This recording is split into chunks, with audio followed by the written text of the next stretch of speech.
હરિઓમ મહાદેવ હર જય ભોલેનાથ.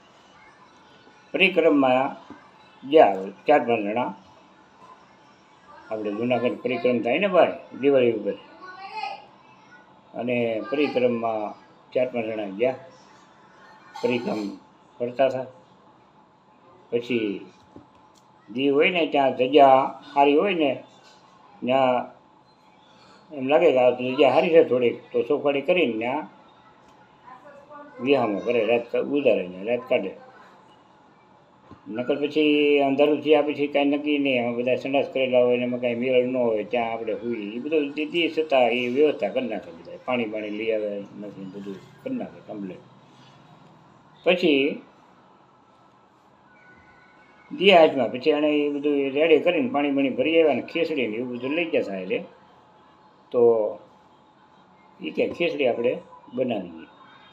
ઓલા કે અમારે ખીચડી 4 જણા હતા કે ખીચડી નથી ખાવી, આપણે શાક ને રોટલી બનાવી નાખો. અને ઓલો ભાઈ કે મારે ખીચડી ખાવી કે આખા મગની, કે વાંધો નહીં. તો ખીચડી થોડી કરી અને શાક ને રોટલી બનાવી અથાણું લઈ જતા અરે પરિક્રમમાં. પછી ખીચડી બનતી હતી, ચડતી હતી. પછી ટીટીઓ એક લાંબુ લઈ આવે ને ખીચડી સમજો લાવતા ભૂલી ગયા હોય, ટીટીએ ખીચડી આમ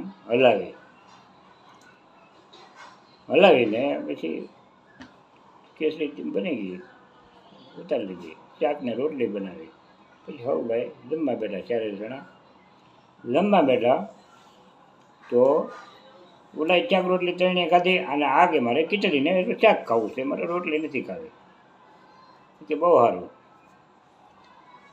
પછી આ ભાઈએ નકરી ખીચડી ખાધી, શાક ખાધું થોડુંક, પછી પાણી પીને અને સૂઈ ગયા. પછી સવારે વહેલા મળ્યા હાલવા. પરિક્રમમાં તો હાલવું જ પડે ભાઈ, 3.5 દિવસની પરિક્રમા બધું પૂરી કરે તો એ કરી કહેવાય ને કે હા સાંજે ગળે ને સવારે ગળે ને સાંજે નીકળી જાય એમ પરિક્રમ કરે. પછી હોવ ને મેળ પ્રમાણે હોવ ભાઈ કરે તે 3.5 દિવસે બહાર નીકળી ગયા.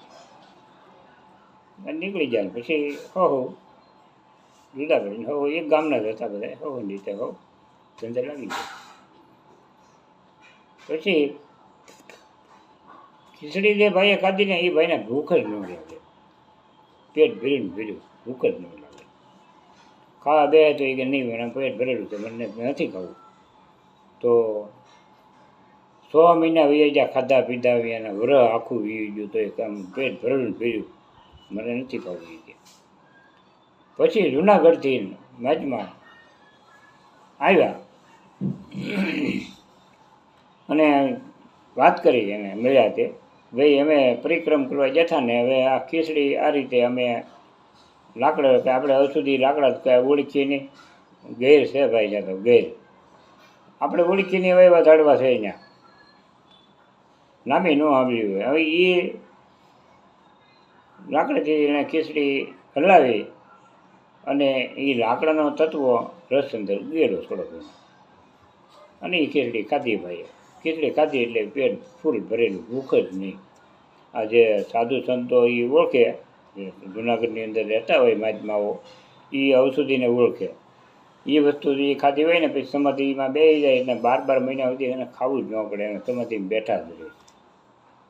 હવે એ ભાઈ ઔષધિ આ ભાઈએ હુલમાં એ ખીચડી હલાવી જેમ રસ ગયો હોય થોડો ઘણો એ ભાઈએ ખાઈ લીધી. મહાત્મા આવ્યા, મહાત્માને કરી વાત કે અમે પરિક્રમમાં ગયા હતા ને આ રીતની ઘટના ઘટી, મારી એને વરદ દીધા એ એના ઘરના કે કોઈ અમારો આ ભાઈ ખાતો જ નથી અને તંદુરસ્તી એવી દાણિયા જેવો, કાંઈ ભૂખ જ નહીં એમ, કાંઈ લૂસ પીડ્યુંની શરીર કાંઈ નહીં, વરહદી વધી. પછી મહાત્માએ સાધુ એ તો ઓળખતા જ હોય જુનાગઢથી આવે એટલે ભાઈ મહાત્માએ પછી સાધુએ એવી ભગવતી આપી, ગ્લાસમાં પાણીનો ગ્લાસ મગાવ્યો અને ભગવતી આપી, ગ્લાસમાં નાખી હલાવીને. અને એ ભાઈ જે વ્રતતા નહોતું ખાતું હાવ અને ધરેલો જ હતો માણસ, હાવ ધરાઈ ગયેલો. એને કીધું ભાઈ તું હવે આ પાણી પી જા. એ સાધુ સંત આવ્યા હતા એને પાણી પાઈ દીધું, પાયું અને અડધો કલાક થયો એટલે તરત એ ભાઈએ વામીને કીધું. વાવીને કર્યું એટલે વરસથી ખાધેલી ખીચડી એવી ને એવી કાઢી ભાઈ, એકદમ કાંઈ ઘટે જ નહીં, એવી ને એવી એવી ને એવી ખીચડી કાઢી. એટલે પછી કીધું માજમાં કે ભાઈ પાણીનો ગ્લાસ પાઈ ગયો, પાણીનો ગ્લાસ પાઈ દીધો. અને પછી માજમાં ઘડી ખોટી થયા ને પછી કે હવે આ 3 ટાઈમ ખાવા મળશે અને ભૂખ લાગશે અને રેડી થઈ ગયું. એ ખીચડી એવી ને એવી હતી, એ બધી નીકળી હતી. એ ઔષધિ અમુક લાકડાથી હલાવી એ ઔષધિ અને શરીરમાં ખીચડી હારે વહી ગઈ. પછી તો એ માણા રેડી થઈ ગયો ભાઈ. એ તો 3 ટાઈમ ખાઈને જલસા મારે, પાણી પીવે, 3 ટાઈમ ખાય. પણ જે ખીચડી અને પેટમાંથી લાકડો હલાવેલો એનો રસ ગયેલો પેટમાં, એમ ને એમ જ ખીચડી પેટમાં. એટલે સાધુ સંતો જે ઔષધિ ઓળખે જૂનાગઢમાં, એ હવે અમુક ખાલી એનો રસ કરીને થોડોક પીધો હોય ને ટીપું પાણીમાં નાખી, તો એને એ સમાધિ લાગી જાય. 12 મહિના 100 વર્ષ 10 વર્ષ સુધી સમાધિ ઉગડે નહીં. હજી હાલમાં જૂનાગઢમાં એવા મહાત્મા સંત મહાત્મા છે હજી.